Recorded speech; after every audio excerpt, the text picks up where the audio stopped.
আজকের এই ভিডিওতে তোমাদের মধ্য থেকে একজন কমেন্ট করেছিলে যে দাদা 4 নম্বরের যে সমস্ত প্রশ্নগুলো আছে সেই 4 নম্বরের প্রশ্নগুলোতে উত্তর লেখার সময় 15 থেকে 16টা ওয়ার্ড দিয়ে যদি 6 থেকে 8টা পয়েন্ট আমরা দিই তাহলে কি ফুল নাম্বার পাওয়া যাবে, মানে ফুল মার্কস কি পাওয়া যাবে? মানে এটা যদি আমি ভেঙে তোমাদের সামনে বলতে যাই তাহলে সে বলতে চেয়েছে যে 4 নম্বরের যদি একটা প্রশ্নের উত্তর অ্যাটেন্ড করতে যাই, সেখানে যদি 15 থেকে 16টা ওয়ার্ডের মধ্যে পয়েন্টের বিষয়টা লিখি আর পয়েন্টের সংখ্যা যদি আমরা 6 থেকে 8টা রাখি তাহলে কি আমরা ফুল মার্কস পেয়ে যাব?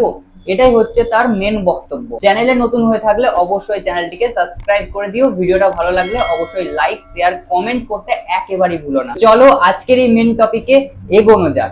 এই কমেন্টের ভিত্তিতে আমি তোমাদের জন্য 3টে উত্তর সাজিয়েছি। প্রথম উত্তর তোমাদের বলি, যদি স্যারেরা মহাকাশ থেকে প্রশ্ন করে তাহলে হয়তো তোমরা এই রকম নীতি পালন করলে 4-এ 4 পেয়ে যাবে। কিন্তু দুঃখজনক বিষয় ভাই, আমাদের এই পশ্চিমবঙ্গে দাঁড়িয়ে এই পৃথিবীতে দাঁড়িয়ে স্যারেরা প্রশ্ন করবেন, সেহেতু তোমার প্রশ্নের নাম্বার কাটা যাওয়ার সম্ভাবনা রয়েছে। 2 নম্বর উত্তর, তুমি যদি এই নীতি পালন করে পরীক্ষা দিতে চলে যাও বাই চান্স, তাহলে কিন্তু সব শেষ। 3 নম্বর উত্তর হচ্ছে 15 থেকে 16টা যদি ওয়ার্ডের একটা পয়েন্ট তুমি তৈরি করে লিখে দিয়ে আসো তাহলে কিন্তু তোমার নাম্বার একেবারে উঠবে না। আশা করছি বোঝাতে পেরেছি। এবার তোমাদের একটু ছোট্ট ছোট্ট করে ব্যাখ্যা দিয়ে দিই। আচ্ছা দাদা, 15 থেকে 16টা যদি ওয়ার্ড লিখি তাহলে আমাদের সময়টাও তো বেঁচে যাবে, আমাদের কম লিখতে হবে। আর যদি আমরা নাম্বার পাই তাতে তো অনেক ভালো, আমরা সন্তুষ্ট তো হব, অন্তত ভালো রেজাল্ট তো করতে পারবো। দেখো এখানে কিন্তু ভালো রেজাল্টের কথা তো ছেড়েই দাও, তোমার ভালো নাম্বার উঠবে এটুকু সন্দেহজনক বিষয়। কেন বলছি? দেখো প্রথমেই কোনো প্রশ্নের উত্তর লেখার ক্ষেত্রে বা কোনো পয়েন্ট লেখার ক্ষেত্রে 15 থেকে 16টা ওয়ার্ডে তোমার ওই পয়েন্টটা শেষ হবে না। তোমাকে একটা উদাহরণ স্বরূপ বোঝায় তাহলে খুব ভালো বুঝতে পারবে। ধরো তুমি আলু পোস্ত রান্না করছো, আলুটাকে সেদ্ধ করলে নুন হলুদ সমস্ত পাঁচফোড়ন দিয়ে সেটাকে ভালো করে করছো, কিন্তু শেষে তুমি যদি পোস্তটা দিতেই ভুলে যাও, মেন ইনগ্রিডিয়েন্টস যেটা আছে পোস্তটা দিতে তুমি যদি ভুলে যাও তাহলে খেতে তোমার ভালো লাগবে না, সেটা আলুর তরকারি হয়ে যাবে, আলু পোস্ত হবে না। তো তোমাকে সেটাও বুঝতে হবে লেখার ক্ষেত্রে, তুমি যে বিষয়টা লিখছো 15টা ওয়ার্ডের মধ্যে সেই আলুর তরকারিটা করছো, কিন্তু পরবর্তীতে তুমি যেটা লিখবে সেটা আলু পোস্ততে রূপান্তরিত হবে, খেতে আরো ভালো লাগবে, দেখতে আরো ভালো লাগবে। ঠিক আছে, আলু পোস্ত যেমন খেতে ভালো লাগে, এই তোমার নোটসটাও তো এরকম দেখতে ভালো লাগবে। তোমাকে যে করেই হোক এক্সামিনারকে ইমপ্রেস করতে হবে। এই বিষয়টা মাথা থেকে বার করে দাও যে 15 থেকে 16টা ওয়ার্ড লিখবো আর আমরা নাম্বার কেড়ে নিয়ে চলে আসবো, তোমার নাম্বার সেখানে গোল্লা হয়ে যাবে, কেটে দেবে।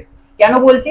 দেখো একটা পয়েন্টের ক্ষেত্রে আমরা যে বিষয়টা দেব, ধরো নীল বিদ্রোহ বা সাঁওতাল বিদ্রোহের কোনো একটা কারণ লিখছো, সেখানে কোম্পানির অত্যাচার বা ট্যাক্স বৃদ্ধি, যেটা রাজস্ব বৃদ্ধি, এই পয়েন্টটা তুমি লিখছো। ঠিক আছে, এই পয়েন্টটাতে 15টা ওয়ার্ডে তুমি কি করে লিখবে? শুনি, তুমি 15টা ওয়ার্ডে লিখতে লিখতেই তো তুমি কিভাবে এই ওই হ্যান ত্যান হলো এটা লিখতে লিখতেই তো তার আগে 15টা ওয়ার্ড শেষ হয়ে যাবে।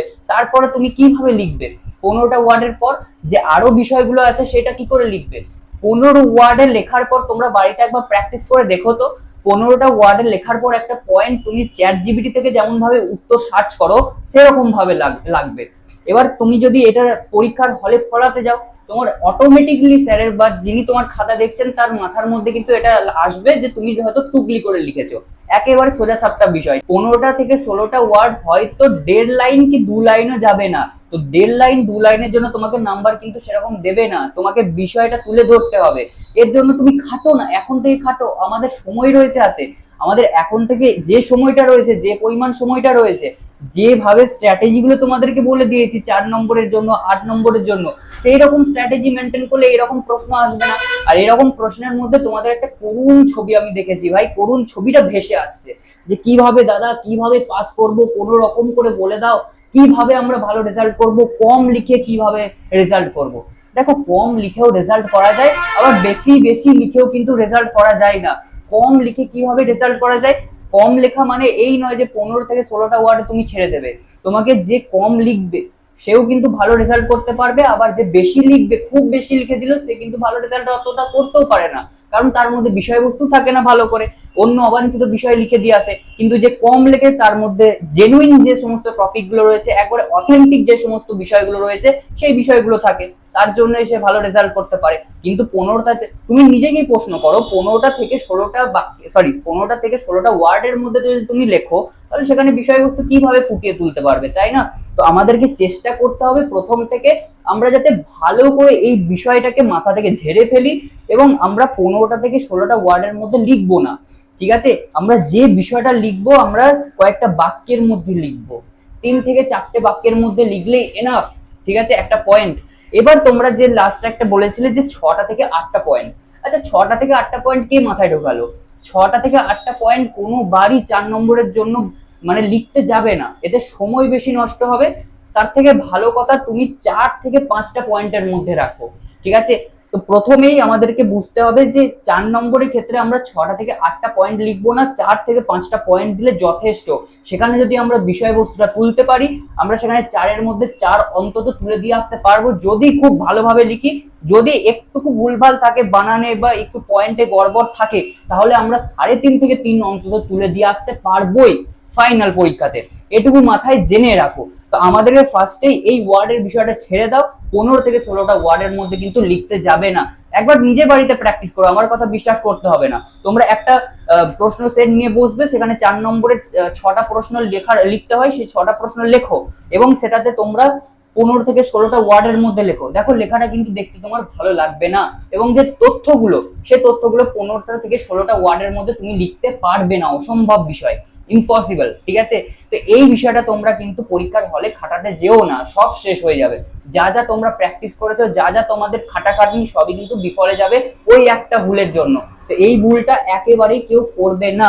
তো প্রথম থেকে আরেকবার বলে দিই, তোমরা একটা 4 নম্বরের ক্ষেত্রে 4 থেকে 5টা বড় জোর 5টা পয়েন্ট তোমরা দিতে পারো 4 নম্বরের ক্ষেত্রে। সেই 5টা পয়েন্ট, সেই 5টা পয়েন্টের বিষয় তোমরা যাতে দেখবে একেবারে অথেন্টিক হয়, কোনো ভুল ভ্রান্তি না থাকে। যে বিষয়টা চেয়েছে নীল বিদ্রোহ যদি চাই, নীল বিদ্রোহের সম্বন্ধে লিখবে। যদি উদ্বাস্তু সম্বন্ধে কোনো কিছু লিখতে দেয়, তাহলে উদ্বাস্তু সমস্যা সম্বন্ধেই তোমরা লিখবে, ঠিক আছে? একেবারে জেনুইন বিষয়টা তোমরা লিখবে, কোনো সেখানে কোনো আলতু ফালতু বিষয় কিন্তু থাকবে না, এটা পয়েন্টে মনে রাখবে সর্বদা। আর মাথা থেকে এই ভুলটা বার করে দাও যে 15 থেকে 16টা ওয়ার্ডের মধ্যে আমরা লিখলে এবং 8 থেকে 6টা পয়েন্ট লিখলে আমরা পুরো নাম্বার পেয়ে যাব, এটা নয়। তোমরা কম লেখো, কম পয়েন্ট দাও, 4টে পয়েন্ট দাও, 5টা পয়েন্ট দাও, কিন্তু যেটা লিখবে পয়েন্টের ভেতরে যে বিষয়গুলো লিখবে সেই বিষয়গুলো একেবারে অথেন্টিক বিষয় হবে। তোমরা যেটা বুঝেছো সেটা লিখবে, একেবারে বইয়ের কপি করার দরকার নেই। নিজের ভাষায় কি করে লিখবে সেটাও আমি ভিডিও করে দিয়ে দিয়েছি, দেখে নাও, ঠিক আছে? তোমাদের অবশ্যই কাজে লাগবে, সেই ভিডিওগুলো দেখো।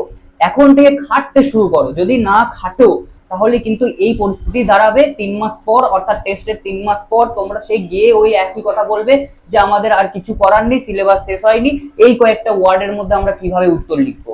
নিজেকে প্রশ্ন করো যে এই কয়েকটা উত্তরে তোমাদের মানে যিনি খাতা দেখবেন তারা কি স্যাটিসফাইড হবেন? একেবারেই হবেন না। তোমার খাতা কিন্তু স্ক্রিপ্ট করে যাবে, বেশিরভাগ দেখবেই না। যে বিষয়গুলো বললাম সেই বিষয়গুলো একটু ভালো করে ফলো করার চেষ্টা করো, দেখো রেজাল্ট হতে বাধ্য।